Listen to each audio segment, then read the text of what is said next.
नमस्कार दोस्तों, बहुत बहुत स्वागत करता हूं आप सभी का आपके अपने एस्ट्रो लाइव चैनल पे। और आज हम बात करने वाले हैं वर्ष 2026 की।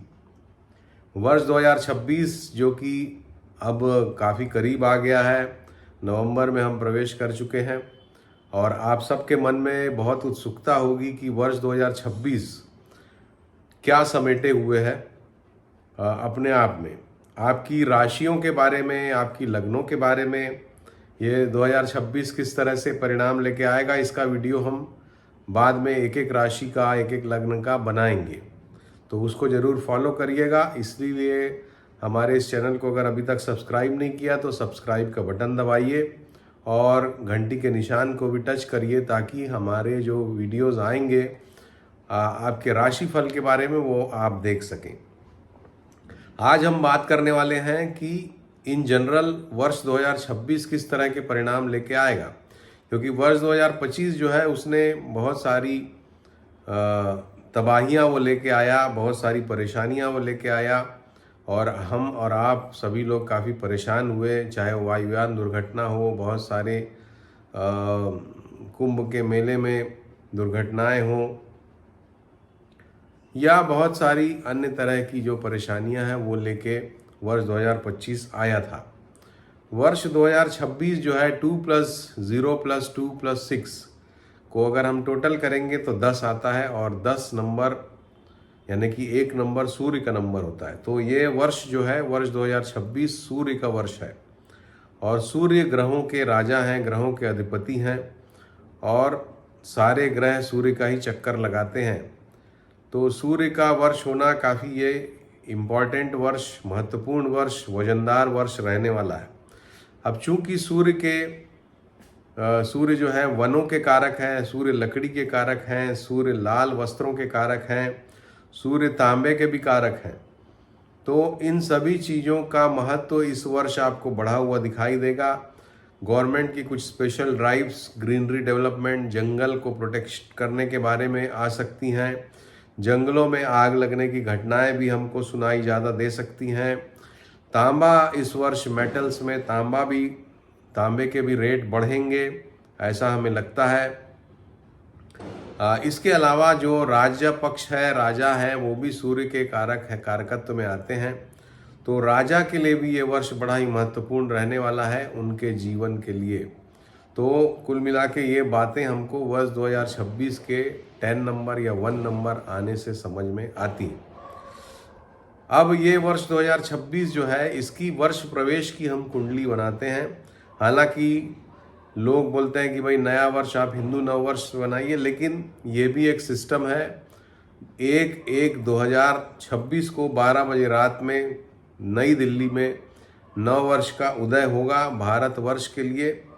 तो ये जो इंग्लिश नव वर्ष है ये भारत के लिए किस तरह का रहने वाला है, क्योंकि सारी दुनिया इसी वर्ष को मनाती है।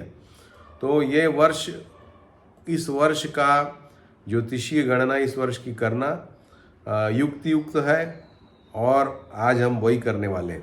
तो ये कुंडली आप देखिए, ये नववर्ष की कुंडली है, इंग्लिश अंग्रेजी नववर्ष की। और इस नववर्ष में लग्न कन्या है और राशि जो है वृषभ है, जैसा कि आप देख पा रहे हैं। चार ग्रह जो है वो सूर्य, मंगल, बुध और शुक्र, ये 4 ग्रह चौथे भाव में बैठे हुए हैं। और शनि महाराज जो है वो 7वें में है, राहु 6वें में है, गुरु 10वें में है और चंद्रमा जैसा कि आप देख पा रहे हैं ये 9वें भाव में बैठे हुए हैं। अब ये कुंडली अपने आप में बहुत कुछ कहती है दोस्तों। सबसे पहली बात जो ये कुंडली कहती है वो ये है कि लग्नेश और दूसरे भाव का स्वामी मतलब बुध और शुक्र, ये दोनों सूर्य के, मंगल के साथ में बैठे हुए हैं। और सूर्य 12वें भाव के मालिक हैं, मंगल जो है वो 8वें भाव और तीसरे भाव के मालिक हैं। तो इसका मतलब ये है कि ये जो वर्ष है ये इकोनॉमी की दृष्टिकोण से और इन जनरल भारत के लिए चैलेंजिंग ईयर रहने वाला है। इस वर्ष में बहुत सारे चैलेंजेस आपको, हमको, खास करके फाइनेंस के मामले में, कार्य क्षेत्र के मामले में, क्योंकि बुध सिर्फ लग्नेश नहीं है, बुध 10वें स्थान का भी मालिक है। बुध राजा का भी मालिक है, राजा के स्थान का। तो कार्य क्षेत्र के मामले में यानी कि नौकरियों के मामले में हो या धन के मामले में हो, ये वर्ष बड़ा ही चैलेंजिंग हमको दिखाई देता है। सबसे पहली सीधी सीधी बात ये दिखाई देती है इस वर्ष। तो वर्ष 2026 को शायद हम जानेंगे नौकरियां जाने के बारे में, नौकरियों में कमी के बारे में, और वर्ष 2026 को हम जानेंगे आर्थिक स्थिति में उतार चढ़ाव परेशानियों के मामले में। इसके अलावा छठवें भाव में राहु तो शत्रुहंता योग बनाते हुए बैठे हैं, तो भारत के शत्रु नष्ट होंगे, भारत अपने शत्रुओं पे हावी रहेगा ये दिखाई देता है इसमें। और साथ ही सातवें भाव में शनि देव बैठे हुए हैं, और सातवें भाव में शनि देव की सीधी दृष्टि लग्न पर भी है, उनकी सीधी दृष्टि चंद्रमा पर भी है। तो कुछ ऐसी गतिविधियां, कुछ ऐसी चीज़ें हो सकती हैं, क्योंकि शत्रु स्थान के मालिक हैं शनि, तो शत्रुओं के द्वारा और कुछ इस तरह की शेयर मार्केट वगैरह के द्वारा, मार्केट के द्वारा ऐसी परिस्थितियां बन सकती हैं जिससे भारत की ग्रोथ हिस्ट्री जो है वो प्रभावित हो, ग्रोथ स्लो हो, भारत में लोग थोड़ा परेशान रहें। भारत में इन जनरल जो एक परसेप्शन है जिसको हम हैप्पीनेस इंडेक्स के द्वारा नाप सकते हैं, तो वो हैप्पीनेस इंडेक्स में थोड़ा और कमी आती हुई हमको दिखाई दे सकती है वर्ष 2026 में। गुरु महाराज जो है वो दशम स्थान पे बैठे हुए हैं। अब गुरु जो है इस कुंडली में बहुत सकारात्मक ग्रह नहीं है, लेकिन एक चीज़ अच्छी है कि गुरु यहाँ पर बैठ करके, 10वें स्थान पर बैठ करके, और उनकी दृष्टि जो है वो इन 4 ग्रहों की युति जो चौथे भाव पर बैठी हुई है उस पर पड़ रही है। तो तमाम नकारात्मकताओं के बावजूद भी भारत को ईश्वरीय अनुकंपा से यानी ऐसी परिस्थितियां बन जाएं जिसकी वजह से भारत में सब कुछ ऑल इज़ वेल की परिस्थिति बन जाए। और उसके लिए चूँकि गुरु चौथे भाव के स्वामी यानी जनता के भाव के स्वामी हैं गुरु, तो जनता का बहुत सहयोग मिलेगा। जनता जो है वो अपने टैक्स के द्वारा हो, अपने परिश्रम के द्वारा हो, देश को एक बहुत मजबूती प्रदान करेगी, ऐसा हमको लगता है। एक चीज़ और अच्छी है कि दशम और नवम के मालिक बुध और शुक्र हैं, दोनों साथ साथ में बैठे हुए हैं, और दोनों चौथे भाव में साथ साथ में बैठे हुए हैं, गुरु से दृष्ट हैं। तो इसका मतलब है कि भारत जो है वो तमाम परेशानियों के बावजूद भी अपनी एक साख बनाए रखने में कामयाब रहेगा।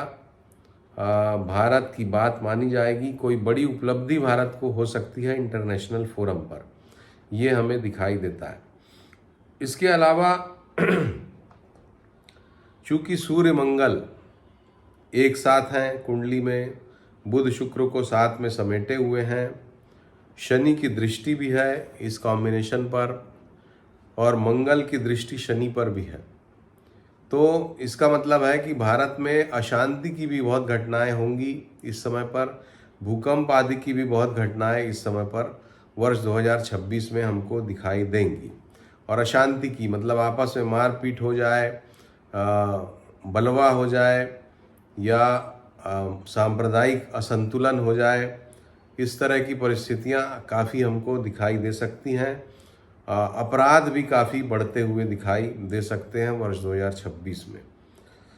चंद्रमा जो है वो नवम भाव पर बैठा हुआ है, और नवम भाव में चंद्रमा अच्छा फल देते हैं। वृषभ राशि के उच्चस्थ चंद्र हैं, तो लाभ के मामले में लाभ स्थान के मालिक हैं चंद्रमा।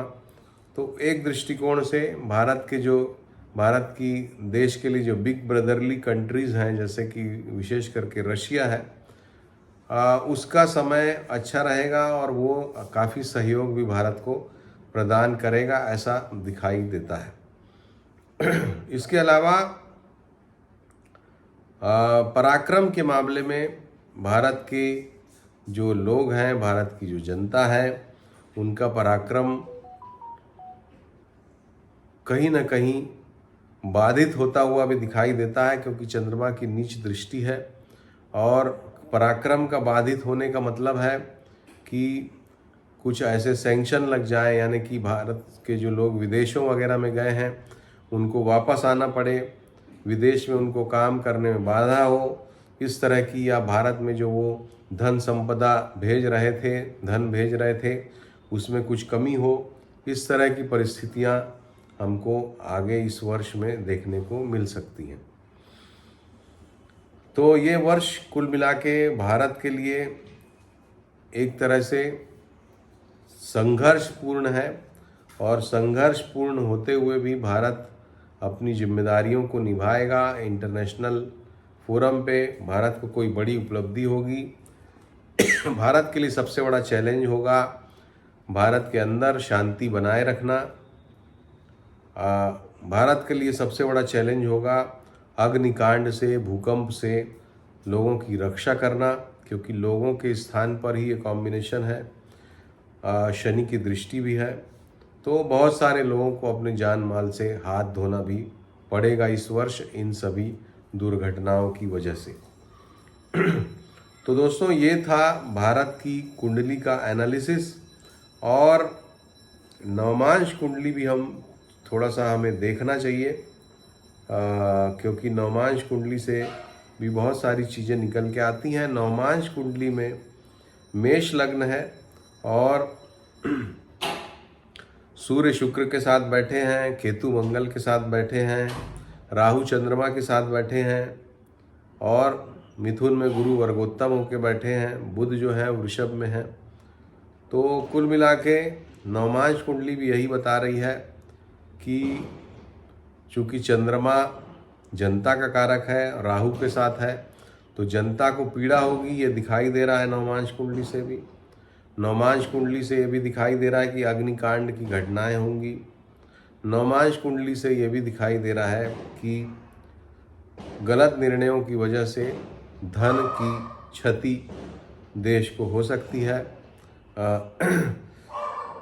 कुल मिला के ये जो कुंडली है, ये कुंडली बहुत अच्छी हम नहीं कहेंगे, 40 to 50% ही इसमें सकारात्मक घटनाएं होंगी जो कि जनता के कंसर्न की होंगी, जिससे जनता प्रभावित होगी, और जनता के लिए कष्टप्रद स्थितियां इस कुंडली में भी दिखाई देती हैं।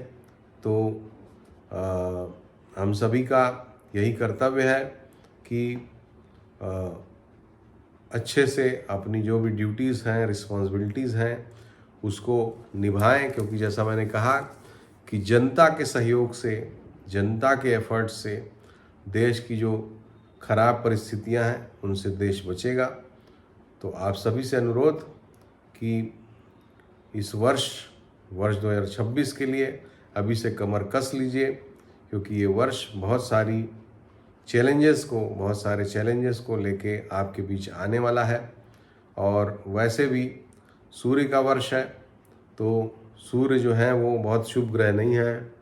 जैसा कि हम जानते हैं कि भाई सूर्य क्रूर ग्रह हैं, और सूर्य जो है वो राजा हैं, और सख्त राजा हैं, सख्त एडमिनिस्ट्रेटर हैं। तो सख्ती इस वर्ष हमको दिखाई देगी। तो उस सख्ती से का सामना करने के लिए आप प्रिपेयर्ड रहिए मानसिक रूप से। और अगर ये वीडियो अच्छा लगा हो तो इसको ज़रूर लाइक करिए, शेयर करिए। आगे फिर हम जब वर्ष आएगा नव वर्ष, तो हम नव वर्ष पे और भी डिटेल्ड प्रेडिक्शन लेके आएंगे। अभी जो आने वाला समय है नवंबर दिसंबर का समय, इसमें हम आपके लग्नों राशियों के लिए लग्नफल राशिफल लेकर के आएंगे। आप उनको ज़रूर देखिएगा और इसी तरह हमसे जुड़े रहिएगा। नमस्कार, धन्यवाद।